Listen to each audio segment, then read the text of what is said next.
आज का हमारा टॉपिक है homogeneous and heterogeneous catalysis, right. यहाँ पे जो हमारी कैटलाइज्ड रिएक्शन होती हैं उन्हें हमने टू पार्ट्स में डिवाइड किया, होमोजीनियस एंड हेट्रोजीनियस में, राइट। और होमोजीनियस में क्या होगा? होमोजीनियस का मतलब same, homo mean same and genius same phase रहेगा। होमोजीनियस कैटालिसिस में जो हमारा रिएक्टेंट है और जो कैटलिस्ट है इन दोनों के सेम फेज रहने वाले हैं। इसमें लिख देता हूं मैं, द रिएक्शन मिक्सचर में कौन होंगे? Reactant and products, usually reactants होंगे, and the catalyst form a single phase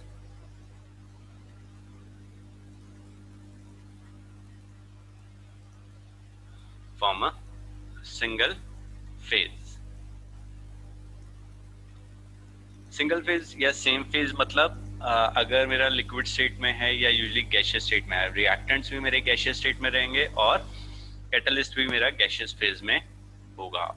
ठीक है जी। और जितनी भी रिएक्शंस हैं मैं यहाँ पे लिख भी दे रहा हूँ, the chemical reactions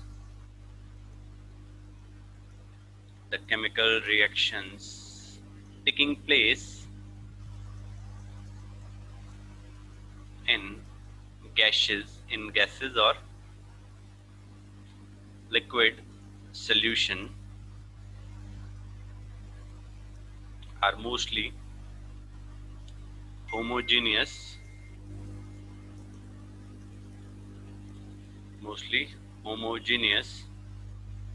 in nature.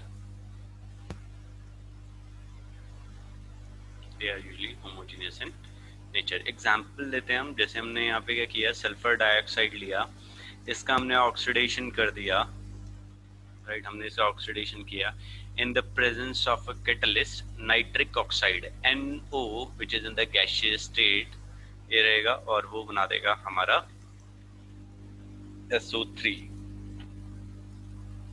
ठीक है जी। ऐसे ही हमने किया,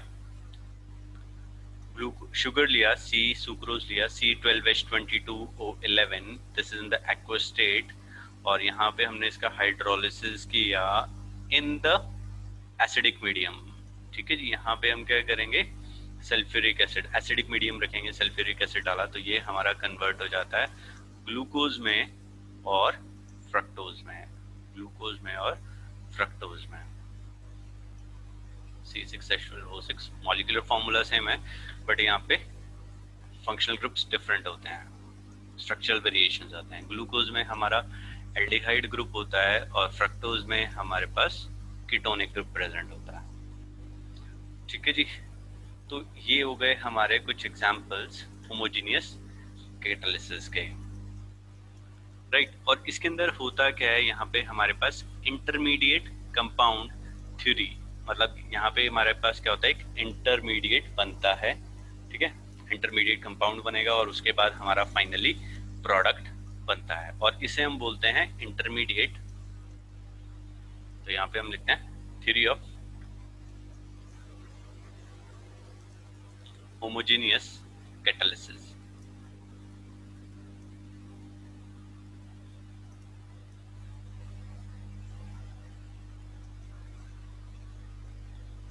Theory of homogeneous catalysis, right. This can be explained with the help of intermediate compound formation theory.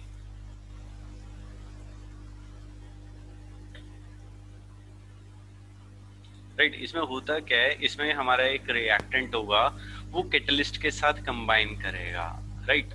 और वो क्या करेगा, एक इंटरमीडिएट कंपाउंड बनाएगा। ठीक है जी। और उसके लिए क्या है, हमें बहुत थोड़ी सी एनर्जी चाहिए उसकी फॉर्मेशन के लिए, और फिर उसके बाद क्या होगा, जो इंटरमीडिएट है वो अनस्टेबल होता है, दूसरा एक रिएक्टेंट आएगा उसके साथ कंबाइन करेगा और वो एक फाइनली प्रोडक्ट बना के हमारा जो कैटलिस्ट था उसे रिलीज कर देगा। इस तरीके से हमारा ये थ्योरी होएगा। कैसे, यहाँ पे देखते हैं हमने क्या किया, एक रिएक्टेंट लिया A, राइट, रिएक्टेंट A लिया, ये क्या करेगा, कैटलिस्ट के साथ रिएक्ट करेगा, ये हमारा कैटलिस्ट के साथ रिएक्ट करेगा और एक इंटरमीडिएट कंपाउंड बनाएगा। ठीक है जी, इंटरमीडिएट कंपाउंड। और इसके लिए क्या होता है, बहुत थोड़ी सी energy, less energy is needed for formation, less energy is needed for its formation. ठीक है जी, तो ये हमारा एक इंटरमीडिएट कंपाउंड बना। अब उसके बाद क्या होगा, मैंने अभी आपको बताया ये इंटरमीडिएट है, this is unstable, this is unstable compound. तो इसके बाद क्या होगा, ये हमारा रिएक्टेंट बी था, ये क्या करेगा, इस इंटरमीडिएट कंपाउंड के साथ जो अनस्टेबल है रिएक्ट कर जाएगा। Intermediate compound which is unstable, और ये रिएक्ट करके क्या करेगा, प्रोडक्ट बना देगा।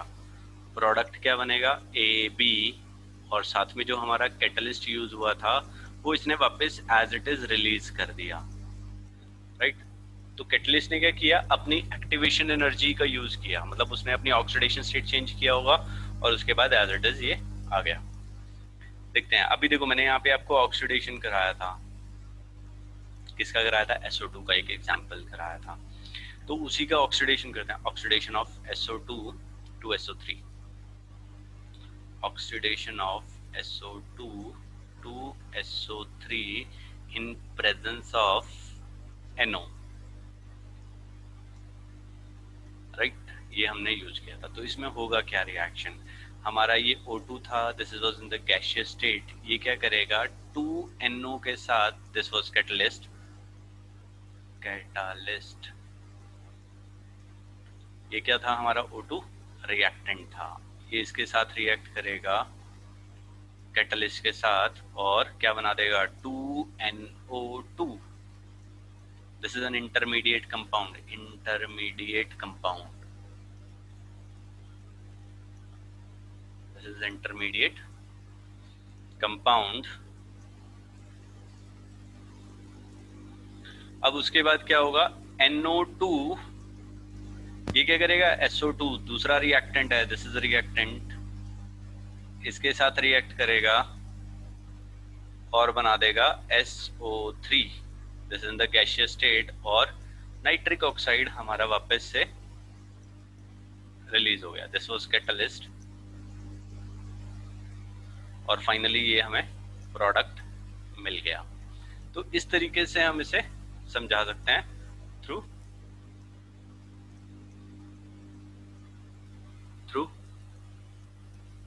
Intermediate compound formation theory, right. Clear हो गया जी। तो ये था हमारा एक एग्जांपल। यहाँ पे मैंने थोड़ी सी गलती कर दी है, ये NO was the catalyst, right, this was NO हमारा कैटलिस्ट था, तो NO2 हमारा फॉर्म हुआ था, यहाँ पे करेक्शन कर लीजिएगा, NO हमारा कैटलिस्ट था, NO2 नहीं था, NO रिएक्ट करेगा NO2 के साथ, और NO2 हमारा ये जो इंटरमीडिएट कंपाउंड था फिर से ये SO2 के साथ रिएक्ट करके प्रोडक्ट बना देगा। क्लियर हो गया जी। अब ये कैटलिस्ट करता क्या था, एक्टिवेशन एनर्जी को डिक्रीज कर दे रहा था, ठीक है जी, क्लियर है। जो हमारी रिएक्शन थी अनकैटलाइज्ड रिएक्शन, और उसमें क्या करेगा, उसकी जो एक्टिवेशन एनर्जी से लोअर कर देगा, जिसकी वजह से हमें जल्दी से प्रोडक्ट मिल जा रहा था, राइट। नेक्स्ट है हमारा topic heterogeneous catalysis. Heterogeneous catalysis में क्या होगा, हेट्रो मींस डिफरेंट। अब यहाँ पे जो रिएक्टेंट है, जो रिएक्टेंट मिक्सचर और जो हमारा कैटलिस्ट होगा, they are in the different phase, और हमें प्रोडक्ट बना के देगा, ठीक है जी, क्लियर हो गया। अब देखो यहाँ पे यहाँ पे मैंने क्या किया था, रिएक्शन मैकेनिज्म नहीं बताया, तो मेरा कैटलिस्ट कहाँ पे आ रहा था, एरो के ऊपर। यहाँ पे हम क्या कर रहे हैं, मैंने अभी आपको बताया जब इसकी थ्योरी हमने पढ़ी कि कैटलिस्ट जो था वो क्या कर रहा था, रिएक्टेंट के साथ रिएक्ट कर रहा था। तो एक टाइम के लिए फॉर सम टाइम कैटलिस्ट जो था वो एज अ रिएक्टेंट ही काम करके एक इंटरमीडिएट कंपाउंड बना रहा था, तो उसे ब्रैकेट पे लिखने की जरूरत नहीं है, वो एज अ रिएक्टेंट ही काम कर रहा था, नो डाउट। उसके बाद वो एज इट इज रिलीज हो गया था। ठीक है जी. Then we have heterogeneous catalysis. अब इसमें क्या होगा? The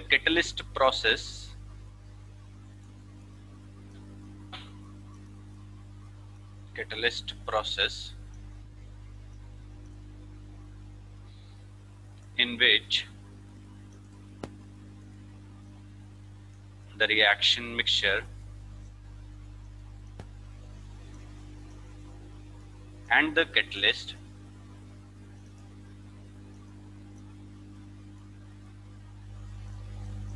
are in different phases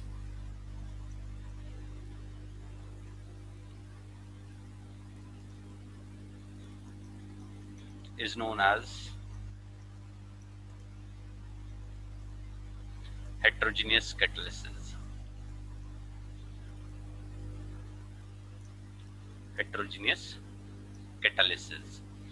अब देखो यहाँ पे हमने क्या बोला, जैसे हिबर्ट्स प्रोसेस में हमने पढ़ा था, नाइट्रोजन लिया, हाइड्रोजन लिया, और यहाँ पे हमने क्या रखा, iron as a catalyst, molybdenum as a promoter, और वो हमारा कन्वर्ट करते रहा था अमोनिया में.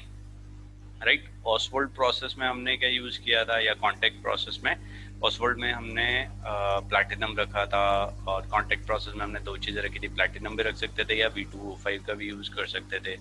राइट. वेजिटेबल ऑयल था, वेजिटेबल ऑयल, उस अनसैचुरेटेड फैट्स थे, ये हमने क्या किया, इसका हाइड्रोजनेशन किया in the presence of nickel at 473 kelvin. तो ये हमारा किस में हो गया था, सॉलिड फैट में, वनस्पति घी में कन्वर्ट हो गया था. राइट. ऐसे ही हमने 2SO2 लिया, उसका O2 के साथ रिएक्शन करा दिया इन प्रेजेंस ऑफ प्लैटिनम, तो ये 2SO3 में कन्वर्ट हो गया. अब ये this in the gaseous phase, O2 in the gaseous phase, but जो प्लैटिनम था this in the solid phase. Right. तो ये सारे हमारे हेट्रोजीनियस कैटालिसिस को शो कर रहा है. इसके एग्जांपल्स थे. अब हम इसके मैकेनिज्म के बारे में बात करेंगे, या theory of heterogeneous catalysis. Theory of heterogeneous catalysis. अब देखो हेट्रोजीनियस कैटालिसिस में होगा क्या, रिएक्टेंट हमारे कोई भी अलग अलग फेज में थे, चाहे वो गैशियस फेज में थे, चाहे वो लिक्विड फेज में थे. राइट. बट उसके अंदर जो हमारा कैटलिस्ट था वो किस फेज में था, that was in the solid state. तो यहाँ पे क्या होना चाहिए, एड्सॉर्प्शन कुछ होना चाहिए. तो इस चीज को, हेट्रोजीनियस कैटालिसिस को हम एड्सॉर्प्शन थ्योरी से एक्सप्लेन करेंगे. एड्सॉर्प्शन थ्योरी क्लियर हो गया जी. इसमें होगा क्या, एड्सॉर्प्शन थ्योरी क्या बोलती है.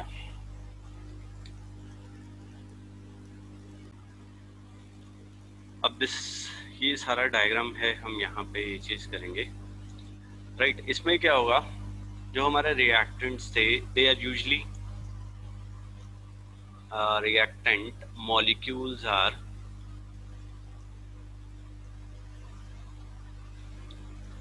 mostly gaseous in nature,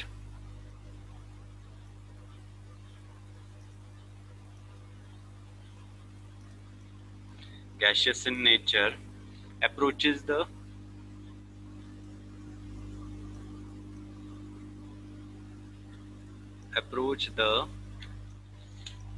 surface of the catalyst, क्योंकि एड्सॉर्प्शन होगा, surface of catalyst, the bonds present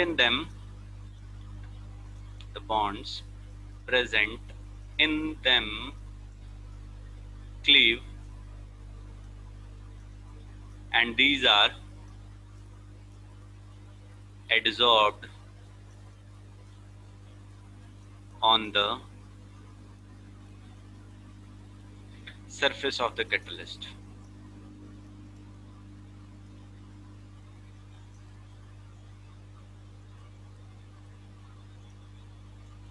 And surface of the catalyst. Right. The adsorption being an exothermic process, being of exothermic nature.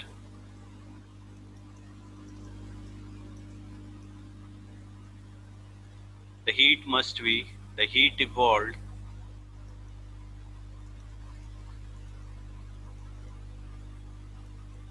helps in increasing the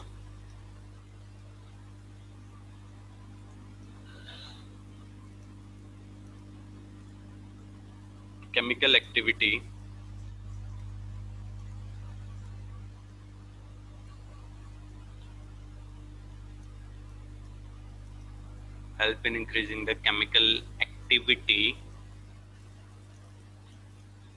on the catalyst surface.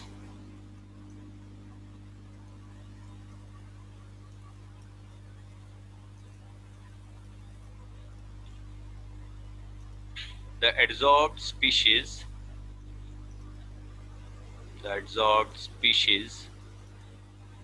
mutually combine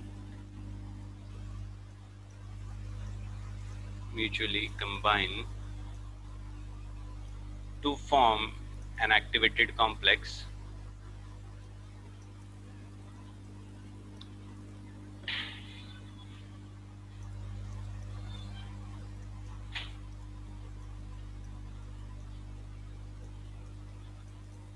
right. This finally releases the product from the surface so that new reactant molecules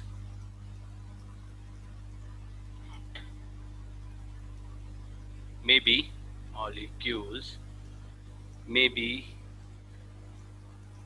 accommodated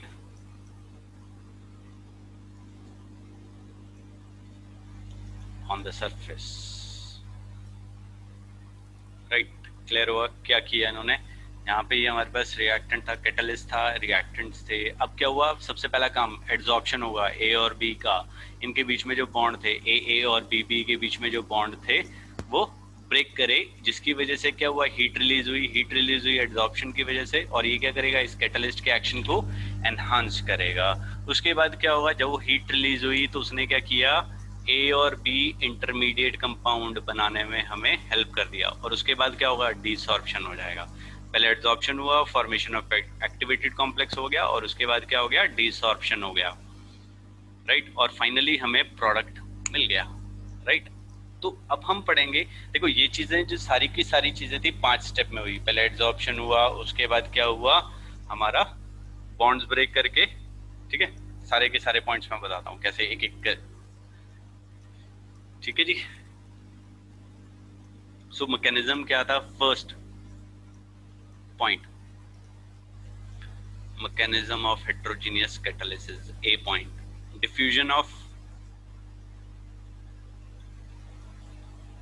diffusion of the reactant on the surface of the catalyst.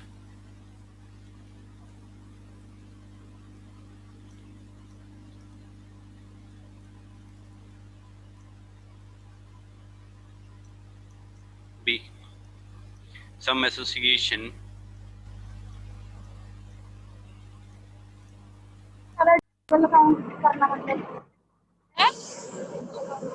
between the surface, some association between the catalyst surface and the reactant. मतलब adsorption हो गया भैया. ठीक है जी. First में हमने ये किया, डिफ्यूजन किया रिएक्टेंट का on the surface of catalyst. फिर उसके बाद क्या हुआ? सम एसोसिएशन, वो कैटलिस्ट की सरफेस पे क्या हो गए भैया? रिएक्टेंट हमारे एड्सॉर्ब हो गए. उसके बाद क्या हुआ? Occurrence of some chemical reaction, occurrence of the chemical reaction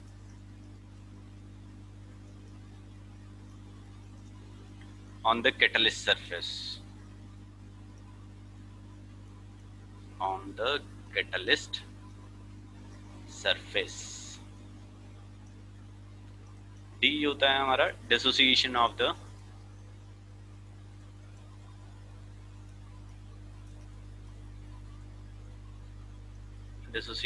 the reaction products from the catalyst surface.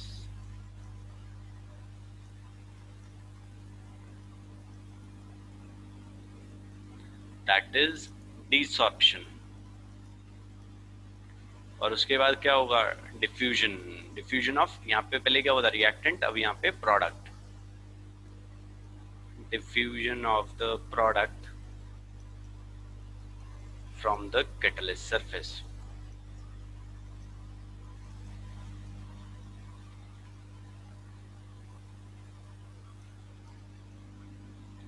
So this is the mechanism, right? अब हमारे पास यहाँ पे कैटलिस्ट के काम को भी बढ़ाने और कम करने के लिए हमने रखे हुए हैं प्रमोटर्स और इनहिबिटर्स, राइट? उसे पढ़ते हैं। तो first is the catalytic poison. Next topic है हमारा कैटालिटिक पॉइजन और inhibitors.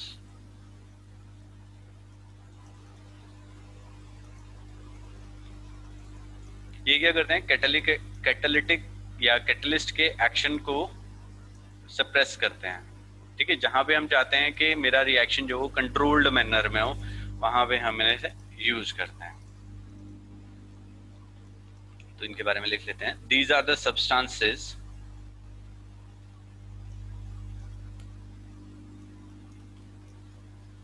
which reduce the activity, which reduce या destroy the activity of catalyst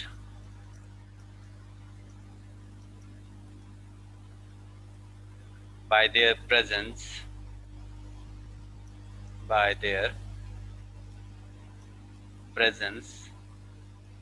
in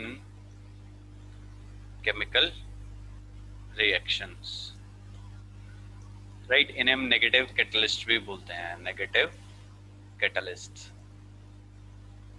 ठीक है जी। कुछ रिएक्शन में ये खुद से प्रोड्यूस हो जाते हैं और उन्हें निकालना पड़ता है हमें, ताकि हमारा रिएक्शन जो हो वो स्टॉप ना हो और वो चलता रहे। क्लियर हो गया जी? जैसे हम कुछ एग्जांपल्स लेते हैं पॉइजन्स के।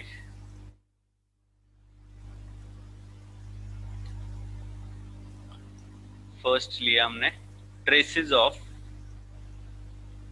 आर्सेनियस ऑक्साइड,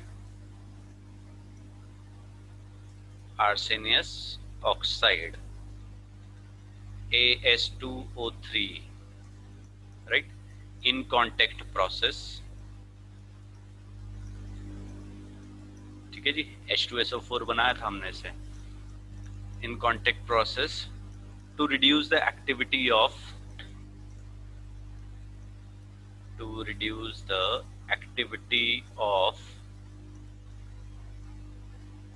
platinum catalyst,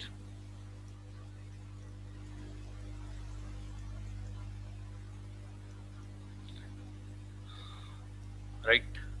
उसके बाद हमने क्या किया था? H2S गैस का यूज करते हैं। Presence of H2S gas reduce the activity of iron catalyst in Haber process।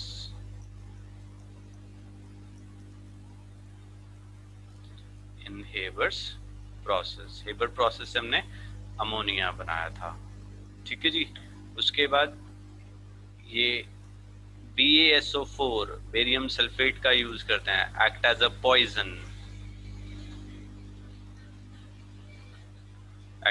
Poison for the catalyst palladium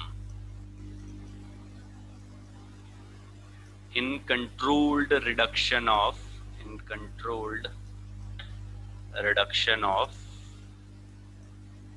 aldehydes to primary alcohol, ये मैं आपको पढ़ाऊंगा, right.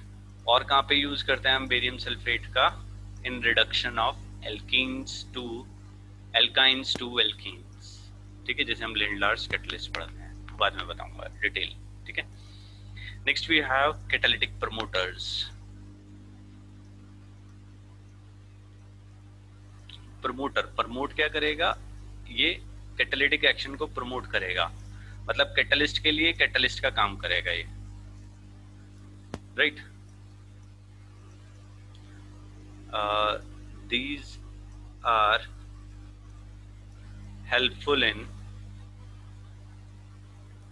increasing the efficiency of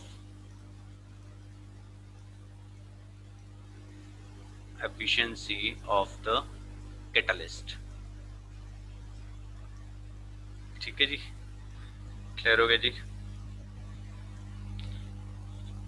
इसके एग्जांपल्स लेते हैं। In Haber's process, molybdenum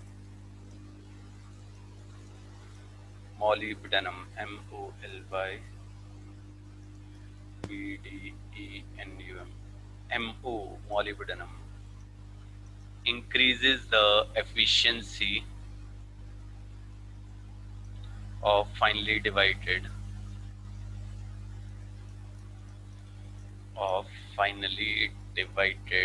iron, which acts as a catalyst, right। ये हो गया। उसके बाद HCl promotes the activity of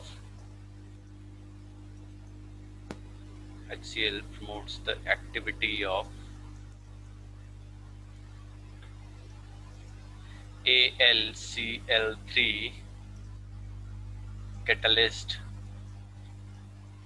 in the decomposition of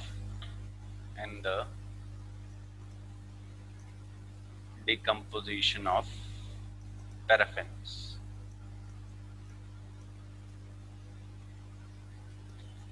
right, decomposition of paraffins. So these are the catalytic promoters। अब हम यहाँ पे बात करेंगे features of solid catalyst. Important features of solid catalyst.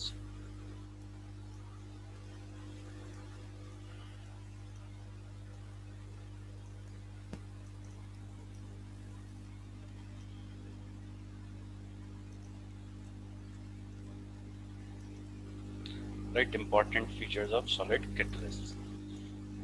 So दो हमारे सबसे ज्यादा इंपॉर्टेंट है। अब सॉलिड कैटलिसिस में क्या होगा? हेट्रोजीनियस कैटलिसिस, हेट्रोजीनियस रिएक्शंस होंगी। हो गया,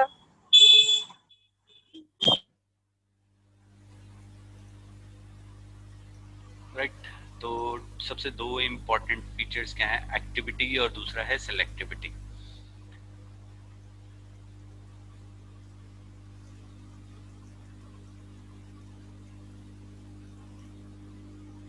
एक्टिविटी, तो इसमें क्या होता है? The ability of catalyst to accelerate the chemical reaction, ठीक है ना। अब एक्टिविटी का मतलब क्या हुआ कि भैया जिसके पास ज्यादा अनपेयर्ड इलेक्ट्रॉन होंगे, राइट, तो वो हमारा ज्यादा बेटर कैटलिस्ट का काम करेगा, ठीक है जी। और जो कैटालिटिक एक्टिविटी है ना, कैटालिटिक एक्टिविटी इंक्रीजेस, मैंने बताया नंबर ऑफ अनपेयर्ड इलेक्ट्रॉन के ऊपर, तो जो कैटालिटिक एक्टिविटी है वो इंक्रीज करती है, increases from group 5 to group 11, group 5 to group 11, right. और सबसे ज्यादा एक्टिविटी कौन शो करता है? 7, group 7, 8, 9। Maximum catalytic activity, catalytic activity shown by group 7, 8 and 9। तो ये इनकी एक्टिविटी थी। क्लियर हो गया जी। और उसके बाद आता है सिलेक्टिविटी। एक था हमारे पास इंपॉर्टेंट फीचर एक्टिविटी, दूसरा था हमारा सिलेक्टिविटी। अब सिलेक्टिविटी में क्या होगा, जो बेटर सिलेक्शन होगा हमारा किसका, कैटलिस्ट का, राइट। अब देखो हमने रिडक्शन किया था हाइड्रोकार्बन्स का, अनसैचुरेटेड हाइड्रोकार्बन्स का प्लैटिनम के साथ, पैलेडियम के साथ या निकल के साथ। जब हम प्लैटिनम या पैलेडियम के साथ करते हैं तो वो रिएक्शन जो होता है वो हमारा नॉर्मल रिएक्शंस पे हो जाते हैं, नॉर्मल रिएक्शंस पे हो जाते हैं। और जो हमारे निकल के साथ रिएक्शन करते हैं तो उसमें क्या करना पड़ता है, हमें टेम्परेचर देना पड़ता है। तो राइट सिलेक्शन होना चाहिए, और अगर हम राइट सिलेक्शन करेंगे तो ही हमारा डिजायर्ड प्रोडक्ट बनेगा। अगर मैंने रिएक्टेंट सेम रखे और बट कैटलिस्ट में चेंज करता जा रहा हूँ तो उसके कॉरेस्पॉन्डिंग प्रोडक्ट भी मेरे चेंज होते चले जाएंगे। अब पैराफिन्स, पैराफिन्स क्या होते हैं हमारे पास, एल्केन्स, राइट, एल्केन्स। और ये AlCl3 का हम यूज करते हैं इन आइसोमेरिज्म, मतलब लॉन्ग चेन को छोटी, मतलब same molecular formula but chain वाले कंपाउंड्स बनाने में एल्केन्स बोलते हैं हम पैराफिन्स को, right. Selectivity, selectivity, activity, activity क्या था भैया, एक्टिविटी था कितने नंबर ऑफ अनपेयर्ड इलेक्ट्रॉन है, ठीक है जी, कितने नंबर ऑफ अनपेयर्ड इलेक्ट्रॉन, जिसमें ज्यादा हो तो वो ज्यादा कैटालिटिक एक्शन शो करता है। और मैक्सिमम कैटालिटिक एक्टिविटी कौन से ग्रुप शो करते हैं हमारे, group 7, group 8 and group 9, right. चलिए सिलेक्टिविटी की बात करते हैं। The action of catalyst,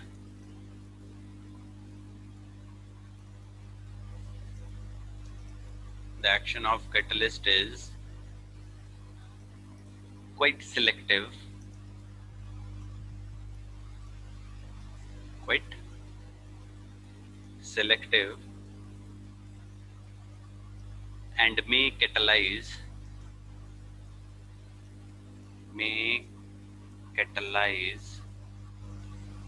a specific reaction,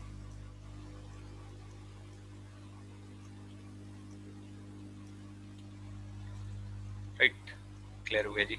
कैसे, जैसे हमने यहाँ पे कार्बन मोनोऑक्साइड लिया, this is the gaseous state, और यहाँ पे हमने इसका हाइड्रोजन के साथ रिएक्शन किया इन द प्रेजेंस ऑफ निकल, तो ये क्या देगा हमें, CH4 देगा और साथ में देगा हमें water, right.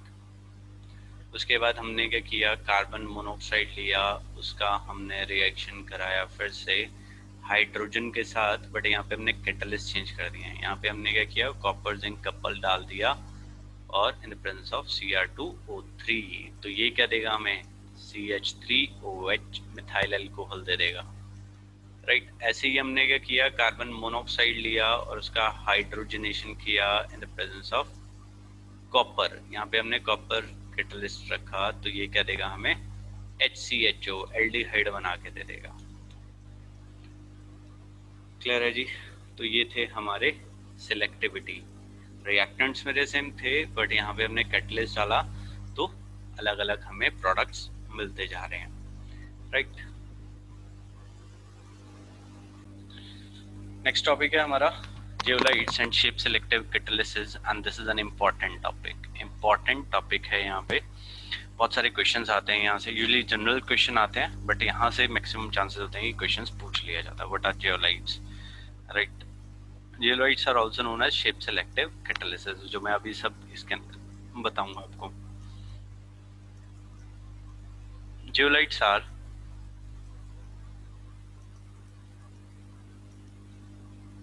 zeolites is the name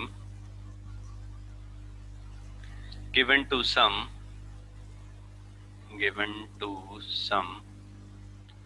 aluminosilicates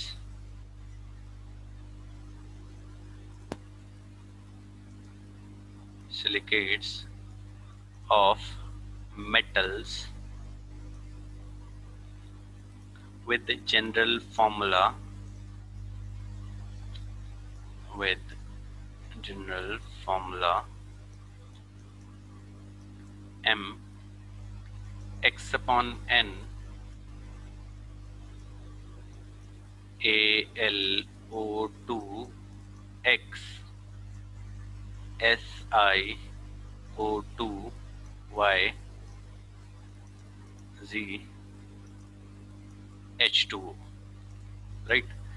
Where n क्या है हमारा? Charge on the metal, charge on metal cation, and Z is the number of water molecules.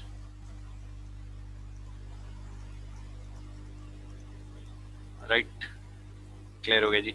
अब जो ये मेटल सी, हमने यहाँ पे मेटल के बारे में बात किया। अब M can be sodium, potassium और कैल्शियम, ठीक है जी। इसका हम यूज भी करते हैं, जैसे इसमें वाटर मॉलिक्यूल्स होगा तो हम ये आयन एक्सचेंजर्स में भी यूज करते हैं to remove the hardness of the water, to remove the hardness of water, right? The zeolites have cage-like structure. The zeolites have a cage-like structure. Cage-like structure जैसा कि हमारा honeycombs का होता है। Cage-like structure, also called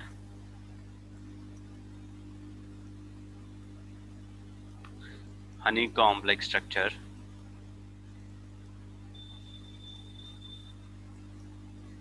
मधुमक्खी के छत्ते जैसा,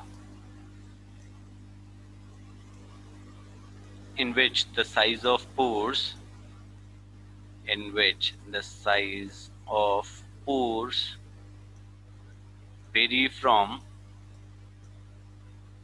varies from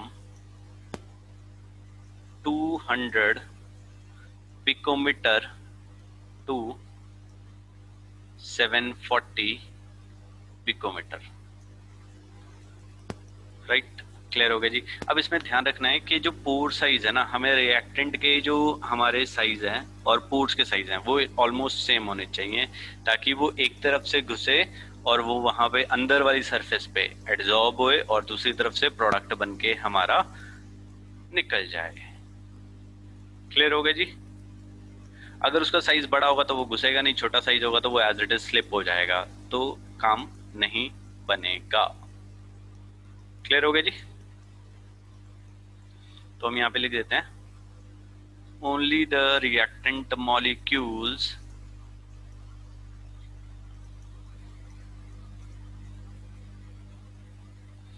of a particular size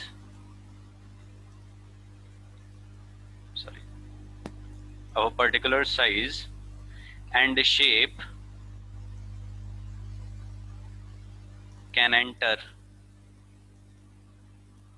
these pores and get absorbed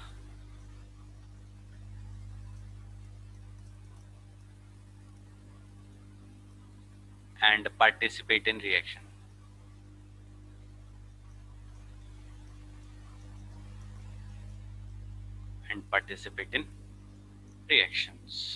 right, इसी वजह से इन्हें क्या बोला जाता है? शेप सिलेक्टिव कैटालिसिस भी बोला जाता है।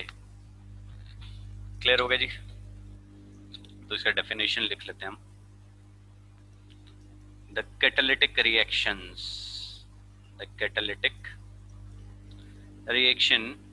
which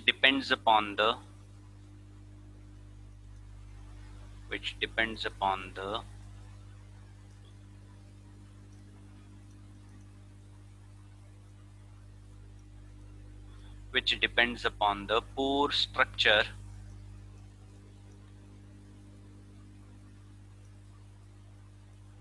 of the catalyst and the size of the reactant and product molecule is known as shape selective catalysis, are known as shape selective catalysis, right. अब इसमें हमारे पास एक एग्जांपल आता है दैट इज ZSM5, उसका हम यूज करते हैं। Zeolites are useful in petrochemical industries, petrochemical industry for cracking of, cracking मतलब बड़े से छोटे मॉलिक्यूल्स में तोड़ना, for cracking of certain hydrocarbons and isomerism या isomerization reaction। क्रैकिंग मतलब लार्ज मॉलिक्यूल होगा उसे स्मॉल स्मॉल डिस्क्रीट छोटे मॉलिक्यूल्स में तोड़ना। जैसे मैंने यहाँ पे किया C8 ले लिया, कार्बन 8 लिया था, तो मैंने उसे C4 C2 और C2 में बनाने के लिए या C6 C2 में बनाने के लिए, मतलब कोई भी कॉम्बिनेशन आप यहाँ पे ले सकते हो। ठीक है, इसका सबसे बेस्ट जो एग्जांपल है वो ZSM5 है। ZSM5 which is used to convert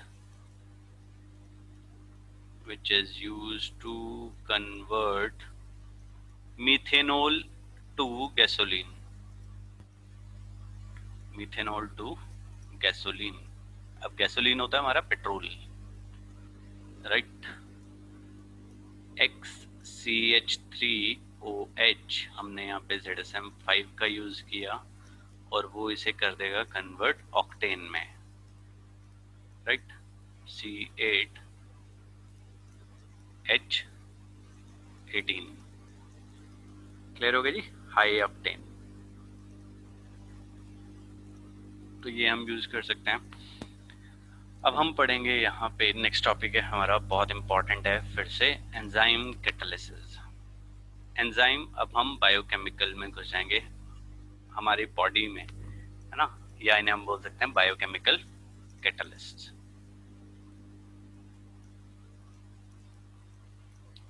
इसके ऊपर भी बहुत सारे क्वेश्चन आते हैं एंजाइम कैटालिसिस पे।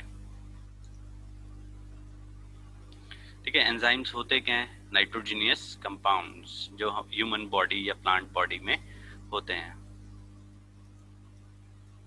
ठीक है जी, मैं यहाँ पे लिख दे रहा हूँ, enzymes are the complex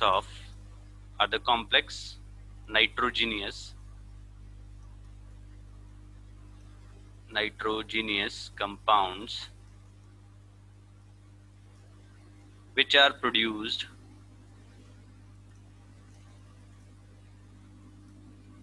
by living plants and animals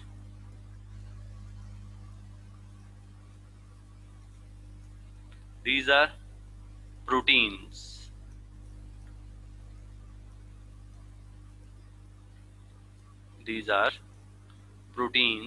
produced by living systems and catalyze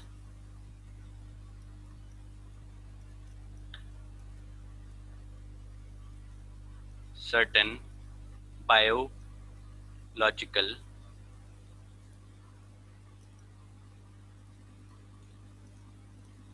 reactions, and they are also known as biochemical catalysts. They are also known as biochemical catalyst, right? और अगर हम इनकी properties की बात करें तो they are highly specific in nature,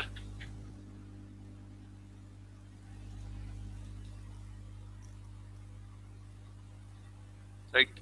तो देखते हैं हम यहाँ पे enzyme catalyst, these are complex nitrogenous compounds जो हमारी बॉडी खुद से प्रोड्यूस करती है, या तो प्लांट्स प्रोड्यूस करते हैं या एनिमल्स प्रोड्यूस करते हैं, राइट। और ये दे आर यूजली प्रोटीन्स, है ना। और ये काफी सारी हमारी बायोलॉजिकल रिएक्शंस को कैटलाइज करते हैं। इनको हम बायोकेमिकल कैटलिस्ट भी बोलते हैं, राइट। अब इसके कुछ पॉइंट्स हैं। These reactions proceed at very high speed, very high speed, मतलब बहुत ज्यादा एफिशिएंट होते हैं, हाईली एफिशिएंट बोल सकते हो आप इन्हें, ठीक है ना। कॉम्प्लेक्स हैं and they are highly efficient. इसमें क्या होता है, इवन के एक हमारा एंजाइम मिलियंस ऑफ सबस्ट्रेट को कैटलाइज कर देता है at very high speed under mild conditions, right, mild conditions of temperature and pressure।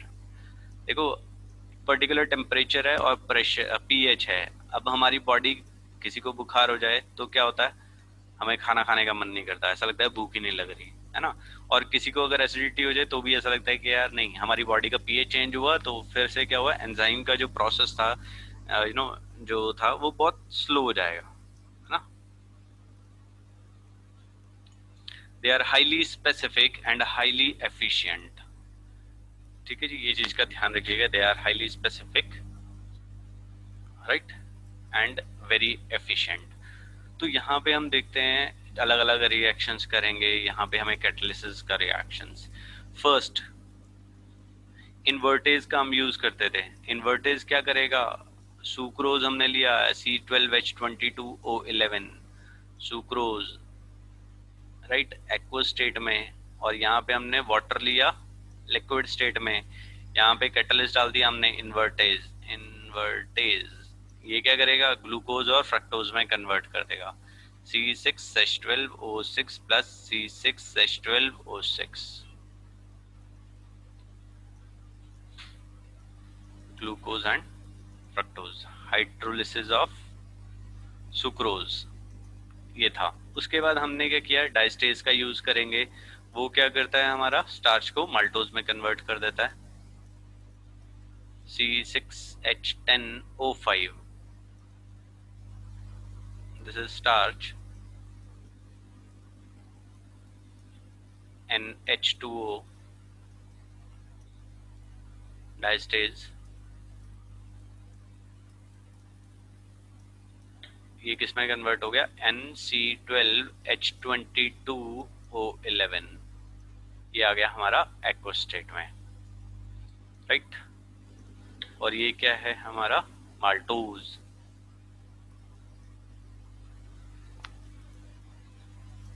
उसके बाद माल्टोज को ग्लूकोज में कौन कन्वर्ट करता है, माल्टेज, C12H22O11 माल्टोज था ये। हमने इसका हाइड्रोलिसिस कर दिया, माल्टेज 2C6H12O6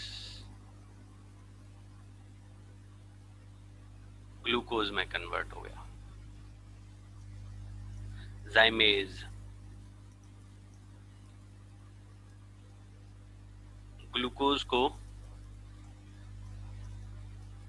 इथाइल अल्कोहल में कन्वर्ट कर देता है, जो हमने पढ़ा था एनारोबिक फर्मेंटेशन होती है, right. 2C2H5OH plus 2CO2, clear हो गया जी। यूरिया को अमोनिया में कन्वर्ट करने के लिए यूरिएज का यूज किया जाता है, NH2CONH2 लिक्विड स्टेट में, H2O लिक्विड स्टेट में यूरिएज का यूज किया, उसने क्या किया, इसे कन्वर्ट कर दिया अमोनिया में और कार्बन डाइऑक्साइड में, क्लियर हो गया। ऐसे ही हम क्या करते हैं, लैक्टोबैसिलस का यूज करते हैं, वो दूध को दही में बदल देता है, ठीक है जी। इथाइल अल्कोहल को एसिटिक एसिड में कौन करता है, माइकोडर्मा एसिटी, ठीक है जी। हमारी बॉडी में बहुत सारे एंजाइम्स होते हैं। एंजाइम पेप्सिन होता है जो प्रोटीन्स को पेप्टाइड्स में करता है। ट्रिप्सिन होता है, ठीक है, जो हाइड्रोलिसिस करता है प्रोटीन्स का into amino acid in intestine. तो यहाँ पे बहुत सारे हमारे पास ये